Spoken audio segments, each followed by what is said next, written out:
সারা দেশে জাকাত নিয়ে কিছু তামাশা করা হচ্ছে। জাকাতের শাড়ি লুঙ্গি আবার কোন জগৎ থেকে চলে আসলো? জাকাতের জন্য শাড়ি লুঙ্গি ম্যাক্সি কে তোমাকে দিতে বলেছে? জাকাত যারা পাওয়ার অধিকার আছে তাদের টাকা আপনি তাদেরকে বুঝে দেবেন। তারা সেই টাকা দিয়ে চাল কিনবে নাকি ডাল কিনবে নাকি শাড়ি কিনবে সেটা তাদের ব্যাপার। আপনি কিনে দেওয়ার কে? ইসলামের কোথায় পাচ্ছেন আপনি জাকাতের জন্য শাড়ি লুঙ্গি দিতে হবে? কেন আপনি শাড়ি লুঙ্গি দিবেন? জাকাতের জন্য যে শাড়ি, যে লুঙ্গি, যে জামা, যে মেক্সি আপনি দান করলেন, ওই শাড়ি আপনার স্ত্রীকে কি পরাতে পারবেন? আপনার স্ত্রী কখনই পরবে না। যে লুঙ্গি আপনি অন্যজনকে দিলেন, সেই লুঙ্গি আপনি কি নিজে পরবেন? কখনোই পরবেন না। যে জামা দিলেন, ওই জামা কি আপনার মেয়েকে পরাতে পারবেন? কখনোই আপনার মেয়ে পরবে না। তাহলে যে শাড়ি, যে লুঙ্গি আপনি পরতে পারবেন না, আপনার স্ত্রী পরতে পারবেন না, আপনার মেয়ে পরতে পারবে না, সেটা মানুষকে দান করবেন কেন?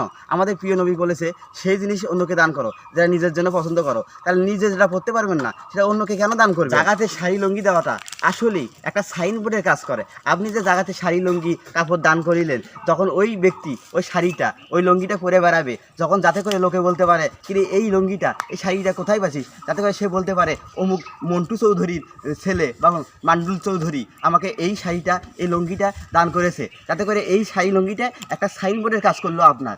আপনি তাদের টাকা তাদেরকে দিবেন, তারা ওই টাকা দিয়ে কি করবে সেটা তাদের ব্যাপার, ওটা আপনার দেখার বিষয় না।